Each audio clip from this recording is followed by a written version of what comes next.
അടുത്ത നമുക്ക് പഠിക്കാനുള്ള ഒരു കൺസെപ്റ്റ് സ്ട്രോങ്ങും വീക്കും ആയിട്ടുള്ള ഹൈസ് ആൻഡ് ലോസിനെ പറ്റിയാണ്. ഓക്കെ, അപ്പം നമ്മളിത് യൂസ് ചെയ്യുന്ന ട്രെൻഡിൻ്റെ കൂടെ തന്നെ ആയിരിക്കും നമുക്ക് കാര്യങ്ങൾ എളുപ്പം മനസ്സിലാവാം. ഓക്കെ, സോ ലെഫ്റ്റ് സൈഡ് നിങ്ങൾ നോക്കുകയാണെങ്കിൽ നമുക്കൊരു അപ് ട്രെൻഡാണ് ലെഫ്റ്റ് സൈഡിലുള്ളത് അല്ലേ. നിങ്ങൾ ശ്രദ്ധിക്കുകയാണെങ്കിൽ ഒരു വീക്ക് ഹൈ എന്നുള്ളൊരു കൺസെപ്റ്റാണ് നമുക്ക് അപ് ട്രെൻഡിൽ കാണുക. ഹൈസ് ഒക്കെ വീക്ക് ആയിരിക്കും അല്ലേ, ഹൈകളെല്ലാം വീക്ക്. എന്തുകൊണ്ടെന്ന് വെച്ച് കഴിഞ്ഞാൽ ഒരു അപ് ട്രെൻഡ് സംഭവിക്കുമ്പോൾ നമ്മൾ എന്താണ് ചെയ്യുന്നത്? നമുക്കറിയാം, ഹൈ എന്ന് പറയുന്ന സെല്ലേഴ്സിൻ്റെ ഒരു താവളമാണ്. സെൽ ഓർഡേഴ്സ് കുമിഞ്ഞ് നിൽക്കുന്ന ഒരു ഏരിയയാണ് അല്ലേ. ഇവിടെ നമ്മളൊരു ബ്രേക്ക് ഔട്ട് സ്ട്രക്ചർ ഉണ്ടാക്കുകയാണെങ്കിൽ അല്ലേ, നമ്മൾ എന്ത് ചെയ്യുകയാണ് ചെയ്തത്? സെല്ലേഴ്സിൻ്റെ അടുത്ത് വെളി കളയുകയും ബയേഴ്സിൻ്റെ സ്ട്രോങ് ആയിട്ടുള്ള ഒരു ഏരിയ ആണെന്ന് നമുക്ക് മനസ്സിലാക്കി തരികയാണ് ചെയ്യുന്നത്. അതുകൊണ്ട് തന്നെയാണ് എന്ത് വിളിക്കുക, നമ്മൾ സ്ട്രോങ് ആയിട്ടുള്ളൊരു ലോ ആണിത് എന്ന് വിളിക്കുന്നത്. കാരണം നമ്മൾ എന്ത് ചെയ്തു? ഒരു ഹൈ നമ്മൾ ബ്രേക്ക് ചെയ്തു മാർക്കറ്റിൽ. അപ്പോൾ ഈ ലോ ഒരു ഹൈ ബ്രേക്ക് ചെയ്തത് കൊണ്ടാണ് ഇതിനെ സ്ട്രോങ് ലോ എന്ന് വിളിക്കുന്നത്. അതുപോലെ തന്നെ വീണ്ടും നിങ്ങൾ ശ്രദ്ധിച്ചു കഴിഞ്ഞാൽ അടുത്ത ഹൈ ഉണ്ടായി. പക്ഷേ ഈ ഹൈക്ക് എന്ത് ചെയ്യാൻ പറ്റിയില്ല? നിങ്ങൾ മനസ്സിലാക്കേണ്ട കാര്യം, ഒരു ഹൈയുടെ ഉദ്ദേശമേ ഒരു ലോയെ ബ്രേക്ക് ചെയ്യലായിരിക്കും. ഒരു ലോയുടെ ഉദ്ദേശം അത് ഉണ്ടാകുന്നത് ഒരു ഹൈയെ ബ്രേക്ക് ചെയ്യാനായിരിക്കും. അതിനാണ് ഹൈ ലോ ഉണ്ടാകുന്നത് തന്നെ മാർക്കറ്റിൽ. ഓക്കെ, ഹൈയുടെ ഉദ്ദേശം ലോ ബ്രേക്ക് ചെയ്ത് പോകലാണ്. ലോയുടെ ഉദ്ദേശം ഹൈ ബ്രേക്ക് ചെയ്യാനാണ്. ഇവർ തമ്മിലുള്ള യുദ്ധമാണ് നമുക്ക് എന്ത് ചെയ്യുന്നത്? ഡയറക്ഷൻ തരിക. ഓക്കെ, അപ്പോൾ ഇവിടെ നോക്കിക്കഴിഞ്ഞാൽ ഇവിടെ ഹൈ ഉണ്ടായി. എന്നാൽ ഹൈ എന്താണ് ചെയ്യേണ്ടത്? ലോ ബ്രേക്ക് ചെയ്യണം. പക്ഷേ ഈ ലോ ഹൈക്ക് ബ്രേക്ക് ചെയ്യാൻ സാധിച്ചോ? ഇല്ല. പ്രൈസ് എന്ത് ചെയ്യാൻ തുടങ്ങി? തിരിച്ച് മുകളിലോട്ട് പോകാൻ തുടങ്ങി. ഇത് നടന്നപ്പോൾ തന്നെ നമുക്ക് എന്ത് മനസ്സിലാക്കാം? ഓക്കെ, ഇതൊരു വീക്ക് ആയിട്ടുള്ള ഹൈ ആണ്. സെല്ലേഴ്സിന് കൺട്രോൾ എടുക്കാൻ പറ്റിയിട്ടില്ല. അതുകൊണ്ട് എന്ത് സംഭവിക്കാം? അത് ബ്രേക്ക് ആവാൻ തന്നെയാണ് ചാൻസ് കൂടുതൽ. അതുകൊണ്ട് തന്നെ എന്ത് ചെയ്തു? വീണ്ടും ബയേഴ്സ് മാർക്കറ്റിൽ വന്നു, വീണ്ടും ഒരു ലോ ഉണ്ടാക്കി. ആ ലോ ഹൈയെ ബ്രേക്ക് ചെയ്തു. ഇപ്രാവശ്യം എന്ത് ചെയ്തു? ഈ ലോ അത് ചെയ്യാനുള്ള കടമ ചെയ്തു, ഹൈ ബ്രേക്ക് ചെയ്തു. അതുകൊണ്ട് ഇത് സ്ട്രോങ് ലോ. ഈ ലോയും അതുപോലെയാണ്. അത് ചെയ്യേണ്ട കടമ എന്തോന്നായിരുന്നു? ഹൈയെ ബ്രേക്ക് ചെയ്യണമായിരുന്നു. അത് ആ കടമ ചെയ്തിട്ടുണ്ട്. അതുകൊണ്ട് അത് സ്ട്രോങ് ആയിട്ടുള്ള ലോ. വീണ്ടും നമ്മൾ ശ്രദ്ധിച്ചു കഴിഞ്ഞാൽ വീണ്ടും പുതിയൊരു ഹൈ ഉണ്ടായി. ഹൈയുടെ കടമ എന്താണ്? സ്ട്രോങ് ആയിട്ടുള്ള ലോ ബ്രേക്ക് ചെയ്യണം. പക്ഷെ ഇതിന് സാധിച്ചോ? ഇല്ല. പകരം എന്ത് ചെയ്തു? പ്രൈസ് തിരിച്ച് മുകളിലോട്ട് തന്നെ കയറി. വീണ്ടും ഒരു ലോ ഉണ്ടായി. ആ ലോ അതിന്റെ കടമ ചെയ്തിട്ടുണ്ടോ? ചെയ്തിട്ടുണ്ട്. ഹൈ ബ്രേക്ക് ചെയ്തിട്ടുണ്ട്. അതുകൊണ്ടാണ് ഇതിനെ സ്ട്രോങ് ലോകൾ അല്ലെ. എന്തുകൊണ്ട് സ്ട്രോങ് ലോ? അതെല്ലാം എന്ത് ചെയ്തിട്ടുണ്ട്? ഒരു ഹൈ ബ്രേക്ക് ചെയ്തിട്ടുണ്ട്. അതുകൊണ്ട് തന്നെ നമ്മൾ അതിനെ സ്ട്രോങ് ആയിട്ടുള്ള ലോ എന്ന് വിളിക്കും. തിരിച്ച് ഡൗൺ ട്രെൻഡിൽ വരുമ്പോൾ നമുക്ക് വീക്ക് ആയിട്ടുള്ള ലോകളും സ്ട്രോങ് ആയിട്ടുള്ള ഹൈകളും ആയിരിക്കും കിട്ടുക. കാരണം ഇവിടെ സെല്ലേഴ്സ് ആണ് കൺട്രോൾ അല്ലെ. ഇവിടെ എല്ലാം ബയേഴ്സ് ആയിരുന്നു കൺട്രോൾ ഉണ്ടായിരുന്നത്. അപ് ട്രെൻഡിൽ സെല്ലേഴ്സിന്റെ കൺട്രോൾ. എന്ത് പറ്റി? ഇവിടെ പറഞ്ഞ അതേ ലോജിക്കാണ്. ഒരു ലോ ഉണ്ടാകുന്നത് ഹൈനെ ബ്രേക്ക് ചെയ്യാനായിരിക്കണം. പക്ഷേ ഈ ലോ ഉണ്ടായി. പക്ഷെ ഇവിടെ ഒരു ഹൈനെ ഈ ലോ ബ്രേക്ക് ചെയ്തില്ല. ഒരു ഹൈ ഉണ്ടായി. ആ ഹൈ എന്ത് ചെയ്തിട്ടുണ്ട്? ഈ ലോയെ ബ്രേക്ക് ചെയ്തിട്ടുണ്ട്. ഇത് സ്ട്രോങ് ആയിട്ടുള്ള ഹൈ.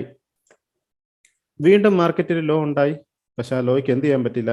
സപ്പോസ് ഇത് മുകളിലോട്ട് പോയി ഈ ഹൈ ബ്രേക്ക് ചെയ്തിരുന്നെങ്കിലോ ഓക്കെ, എന്നാൽ നമുക്ക് ഇതിനെ സ്ട്രോങ് ആയിട്ടുള്ള ലോ എന്ന് വിളിക്കാമായിരുന്നു.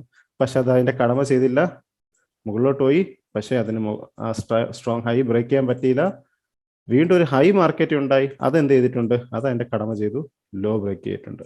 അപ്പൊ എന്ത് പറ്റി? നമുക്ക് സ്ട്രോങ് ആയിട്ടുള്ള ഹൈ കിട്ടി. വീണ്ടും പ്രൈസ് ഒരു ലോ ഉണ്ടാക്കി.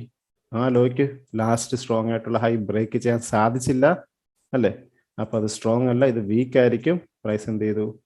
അതിനെ ബ്രേക്ക് ചെയ്ത് പോവുകയും ചെയ്തു. അപ്പൊ എന്ത് പറ്റി? നമുക്ക് സ്ട്രോങ് ഹൈകളായിരിക്കും എവിടെ കിട്ടുക? ഡൗൺ ട്രെൻഡിൽ കിട്ടുന്ന സ്ട്രോങ് ആയിട്ടുള്ള ഹൈകളായിരിക്കും. അപ് ട്രെൻഡിൽ കിട്ടുന്നത് സ്ട്രോങ് ആയിട്ടുള്ള ലോകളായിരിക്കും. അതേസമയം നമുക്ക് ഡൗൺ ട്രെൻഡിൽ വീക്ക് ആയിട്ടുള്ള ലോയും അപ് ട്രെൻഡിൽ വീക്ക് ആയിട്ടുള്ള ഹൈയും ആയിരിക്കും ഉണ്ടാവുക. ഓക്കെ, നിങ്ങൾ ഓർത്ത് വെക്കുക. അപ്പൊ നമ്മൾ ചാർട്ടിൽ ഇത് കൊണ്ടുവന്ന എക്സാം നമ്മൾ നോക്കുകയാണെങ്കിൽ നമ്മൾ നേരത്തെ വരച്ച കാര്യങ്ങളിലോട്ട് തന്നെ വരാം. ഓക്കെ ഓക്കെ, സപ്പോസ് നമുക്ക് ഇവിടെ സ്ട്രക്ചർ എടുത്ത് വരികയാണെങ്കിൽ ഓക്കെ, നമുക്ക് ഈ ബ്രേക്ക് സ്ട്രക്ചർ തൊട്ട് തന്നെ തുടങ്ങാം. നമ്മൾ പ്രീവിയസ് നമ്മൾ മാർക്ക് ചെയ്ത് വെച്ച എക്സാമ്പിളിൽ നിന്ന് നമുക്ക് വരാം. നമ്മൾ ഈ ഹൈ ബ്രേക്ക് ചെയ്ത ഉടനെ ഓക്കെ, ഈ ഹൈ ബ്രേക്ക് ചെയ്ത ഉടനെയാണ് നമ്മൾ എന്ത് ചെയ്തത്? നമ്മൾ എന്തിനെ സ്ട്രോങ് എന്ന് വിളിച്ചു? നമ്മൾ ആ സ്വിംഗ് ലോ, ഈ ലോ ആണ് സ്ട്രോങ്. എന്തുകൊണ്ട്? കാരണം ഈ ലോയിൽ നിന്നുണ്ടായ ബൈ ഓർഡേഴ്സ് എന്ത് ചെയ്തിട്ടുണ്ട്? ഈ ഹൈയെ ബ്രേക്ക് ചെയ്തു. ഇപ്പൊ നമുക്ക് പുതിയൊരു ഹൈ ഉണ്ടായിട്ടുണ്ട്. ഇത് ഇപ്പോഴും വീക്ക് ആണോ സ്ട്രോങ് ആണോ നമുക്ക് അറിയത്തില്ല. ഇത് സ്ട്രോങ് ആവണമെങ്കിൽ ഇത് എന്ത് ചെയ്യണം? ഈ സ്ട്രോങ് ആയിട്ടുള്ള ലോയ്ക്ക് താഴെ ബോഡിയുമായി ക്ലോസ് ചെയ്ത് കഴിഞ്ഞാൽ നമുക്ക് ഇതിന് എന്തെന്ന് വിളിക്കാൻ പറ്റും? സ്ട്രോങ് ആയിട്ടുള്ള ഹൈ എന്ന് വിളിക്കാൻ പറ്റും. പ്രൈസ് പക്ഷെ എന്താണ് ചെയ്തത്? താഴെ ഇറങ്ങി അല്ലേ, താഴോട്ട് വന്നു. പക്ഷെ എന്ത് ചെയ്തില്ല? നിങ്ങൾ ശ്രദ്ധിച്ചു കഴിഞ്ഞാൽ ഇതുവരെ വന്നു, പക്ഷെ അത് ബ്രേക്ക് ചെയ്തില്ല. പകരം മുകളിലോട്ട് പോകാൻ തുടങ്ങി. ശ്രദ്ധിച്ചു കഴിഞ്ഞാൽ ഇവിടെ വെച്ചേ മുകളിലോട്ട് പോകാൻ തുടങ്ങി. അതായത് ഇവിടെ ഒരു ലോ ഉണ്ടാക്കുകയാണ് നമ്മൾ ചെയ്തത് അല്ലേ. ഇപ്പൊ തന്നെ നമ്മൾ നോക്കിക്കഴിഞ്ഞാൽ പ്രൈസ് തിരിയാൻ തുടങ്ങി. അപ്പം അത് സംഭവിക്കുമ്പോഴേ നമുക്കറിയാം ഇത് എന്തായിരിക്കും, വീക്ക് ആയിരിക്കും. ഇത് നിലനിൽക്കാനുള്ള ചാൻസ് കുറവാണ് മാർക്കറ്റ്. കാരണം ഇതിൻ്റെ ഉദ്ദേശം ഇത് ബ്രേക്ക് ചെയ്യലാണ്, അത് ചെയ്തില്ല. സോ നമുക്കറിയാം ഇത് വീക്ക് ആയിരിക്കും. അപ്പോൾ അപ് ട്രെൻഡ് ആണ്, നമ്മൾ ഓൾറെഡി ഹൈ ബ്രേക്ക് ചെയ്തിട്ടാണ് നിൽക്കുന്നത്, നമുക്കറിയാം. വീണ്ടും ഹൈയുടെ ബ്രേക്ക് നടക്കാൻ തന്നെയായിരിക്കും സാധ്യത കൂടുതൽ, നമുക്കറിയാം. ഇതുവരെ ഇപ്പോഴും നമ്മൾ ബ്രേക്ക് ചെയ്തിട്ടില്ല, പക്ഷേ ഇതിപ്പോഴും നമ്മളെ സംബന്ധിച്ച് ഈ ഹൈ ഇപ്പോഴും വീക്കാണ്. ഓക്കെ, നമ്മൾ ഈ ഹൈ ആണ് നോക്കണം, ഇതല്ല. കാരണം ഇത് ജസ്റ്റ് ലിക്വിഡിറ്റി ഗ്രാബ് ആണ്, നമ്മൾ ഇതിനെപ്പറ്റി ചിന്തിക്കുന്നില്ല. ഇതാണ് നമ്മൾ ഇപ്പോഴത്തെ ഹൈ, ഇതാണ് ബ്രേക്ക് ചെയ്യേണ്ട ഹൈ, ഇതാണ് ബ്രേക്ക് ചെയ്യേണ്ട ലോ. ഓക്കെ, ഇതുവരെ ഒന്നും സംഭവിച്ചിട്ടില്ല, നമുക്ക് വെയിറ്റ് ചെയ്യാം. ഓക്കെ ഓക്കെ ഫൈനൽ എന്ത് ചെയ്തു, ഈ ലോ ബ്രേക്ക് ചെയ്തു.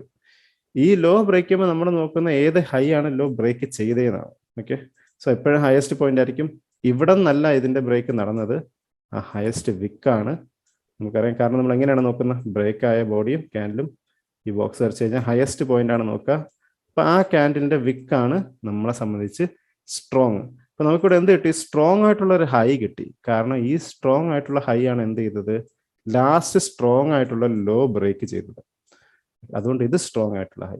അപ്പൊ ഇനി പ്രൈസ് ബെയറിഷ് ആയിട്ട് നിലനിൽക്കണമെങ്കിൽ ഹൈയുടെ താഴെ തന്നെ പ്രൈസ് നിൽക്കണം. ഓക്കെ, ഇതാണ് കൺസെപ്റ്റ്. ഇത് ഏത് ടൈം ഫ്രെയിം ആണെങ്കിലും. ഓക്കെ, നമുക്ക് മുന്നോട്ട് പോകാം. പ്രൈസ് എന്ത് ചെയ്ത് കഴിഞ്ഞിട്ട് ഓക്കെ, നമുക്കറിയാം ഈ ഒരു ലോ നമ്മൾ എടുത്തിരുന്ന അതിനെ ബ്രേക്ക് ചെയ്തിട്ടില്ലായിരുന്നു നമ്മളല്ലേ. പ്രൈസ് വീണ്ടും മുകളിലോട്ട് തന്നെയാണ് പോയിട്ടുള്ളത്, നമുക്കറിയാം. എന്ത് ചെയ്തു പ്രൈസ്, ആ സ്ട്രോങ് ആയിട്ടുള്ള ഇതായിരുന്നു നമ്മൾ, നിങ്ങൾ ശ്രദ്ധിച്ചിരുന്ന ലാസ്റ്റ് സ്ട്രോങ് ആയിട്ടുള്ള ഹൈ ഇതായിരുന്നു. എന്തുകൊണ്ട്, കാരണം ഇത് ലാസ്റ്റ് സ്ട്രോങ് ആയിട്ടുള്ള ലോ ബ്രേക്ക് ചെയ്തു, പുതിയ ലോ ഉണ്ടാക്കിയിരുന്നു. പക്ഷെ എന്ത് ചെയ്യാൻ പറ്റില്ല, ആ സ്ട്രോങ് ഹൈ അതിനെ ഹോൾഡ് ചെയ്യാൻ പറ്റിയില്ല, പകരം വീണ്ടും ബ്രേക്ക് നടന്നു. സോ ഹൈ ബ്രേക്ക് ആണെങ്കിൽ നമുക്കറിയാം ലോ ആയിരിക്കും കൺട്രോൾ വരുന്നത്, ബയേഴ്സ് ആണ് കൺട്രോൾ വരുന്നത്. എവിടെ നിന്നാണ് കൺട്രോൾ വന്നത്, ഇവിടെ നിന്നാണ്. അപ്പൊ ഇനി ഈ ലോ ആയിരിക്കും നമ്മളെ സംബന്ധിച്ച് സ്ട്രോങ് ആയിട്ടുള്ള ലോ അല്ലേ. കാരണം അതാണ് ലോവസ്റ്റ് പോയിന്റ് ആ നടന്ന പ്രൈസ് ആക്ഷന്റെ അകത്ത് ലോവസ്റ്റ് പോയിന്റ് അതാണ് നമ്മളെ സ്ട്രോങ് ലോ. ഓക്കെ, വീണ്ടും എന്ത് ചെയ്ത് പ്രൈസ് മുകളിലോട്ട് പോയി, അടുത്ത ബ്രേക്ക് ഓഫ് സ്ട്രക്ചർ തന്നു. അപ്പൊ ഇത് സ്ട്രോങ് ആയിട്ടുള്ള ലോ അല്ലെ. കാരണം ഈ ബ്രേക്ക് കോസ് ചെയ്ത ലോ ഇതാണ്. ഹൈ ഉണ്ടായി, ഹൈക്ക് ലോ ബ്രേക്ക് ചെയ്യാൻ പറ്റിയില്ല, അതുകൊണ്ട് ഇത് വീക്ക് ആയിട്ടുള്ള ഹൈ. ഒരു ലോ ഉണ്ടായി, ലോ ഹൈ ബ്രേക്ക് ചെയ്തു, അതുകൊണ്ട് ഇത് സ്ട്രോങ് ആയിട്ടുള്ള ലോ. ഈ ഒരു കൺസെപ്റ്റ് നിങ്ങൾ ഓർത്ത് വെക്കുക. സ്ട്രോങ് ഹൈയും സ്ട്രോങ് ലോയും, അതുപോലെ വീക്ക് ഹൈയും വീക്ക് ലോയും. ഓക്കെ, ട്രെൻഡിന്റെ കൂടെ ആയിരിക്കും നമ്മൾ നോക്കുക. അപ്പൊ നിങ്ങൾ ഇപ്പോൾ വരച്ച് വെച്ചിട്ടുള്ള ട്രെൻഡിന്റെ കൂടെ തന്നെ എന്ത് ചെയ്യുക, ഇത് നിങ്ങൾ ചെക്ക് ചെയ്ത് നോക്കുക. സോ ഫോർ എക്സാമ്പിൾ ഇവിടെ ഈ ലോ ബ്രേക്ക് ചെയ്യുമ്പോൾ നമുക്കൊരു ഹൈ ആയിരിക്കും. കാരണം ഈ ഹൈ ആണത് ഉണ്ടാക്കിയത്, അതുകൊണ്ട് ഇത് സ്ട്രോങ് ആയിരിക്കും. പ്രൈസ് തിരിച്ചു കയറി വന്നാൽ കണ്ട സ്ട്രോങ്ങിന്റെ അടുത്താണ് വന്നത്, പക്ഷെ അതിന് ബ്രേക്ക് ചെയ്യാൻ പറ്റിയില്ല. വീണ്ടും നമ്മൾ ബെയറിഷായി അടുത്ത സ്ട്രക്ചർ ലോ ബ്രേക്ക് ചെയ്തു. ഈ ലോയുടെ ഉദ്ദേശം എന്തായിരുന്നു, ലോയുടെ ഉദ്ദേശമേ ഹൈ ബ്രേക്ക് ചെയ്യാനാണ്. ശ്രമിച്ചു, പക്ഷെ നടന്നില്ല. അപ്പൊ ഇത് എന്തായിരിക്കും, വീക്ക് ആയിരിക്കും. അതുകൊണ്ടാണ് എന്ത് പറ്റിയത്, പ്രൈസ് താഴെ വന്ന് ആ ലോയെ എടുത്ത് കളഞ്ഞത്. ഓക്കെ, അതുപോലെ തന്നെ അടുത്ത പോയിന്റ് ഇതാണ്, അടുത്ത പോയിന്റ് ഇതാണ് സ്ട്രോങ് ആയിട്ടുള്ള ഹൈ. കാരണം ഈ ലോ നമ്മൾ ബ്രേക്ക് ചെയ്തുകൊണ്ട് ഇത് സ്ട്രോങ് ആയിട്ടുള്ള ഹൈ ആണ്. എക്സ്പെക്ടേഷൻ എന്താണ്, പ്രൈസിനെ അതിന് താഴെ ആയിരിക്കും മിക്കവാറും ട്രേഡ് ചെയ്യുക. ഏറ്റവും കൂടുതൽ സ്മാർട്ട് മണിയുടെ പൊസിഷൻസ് ഇവിടെ ആയിരിക്കും ഈ സെല്ലുകളുടെ. ഓക്കെ, സോ ഈ ലോജിക്ക് നിങ്ങൾ മനസ്സിലാക്കുക. വീക്ക് ആയിട്ടുള്ള ഹൈ, വീക്ക് ആയിട്ടുള്ള ലോയും, സ്ട്രോങ് ആയിട്ടുള്ള ഹൈയും സ്ട്രോങ് ആയിട്ടുള്ള ലോയും മനസ്സിലാക്കി വെക്കാം. ഓക്കെ, സോ നമുക്ക് അടുത്ത വീഡിയോയിൽ നമുക്ക് എക്സ്പെക്ടേഷണൽ ഓർഡർ ഫ്ലോയെ പറ്റി പഠിക്കാം.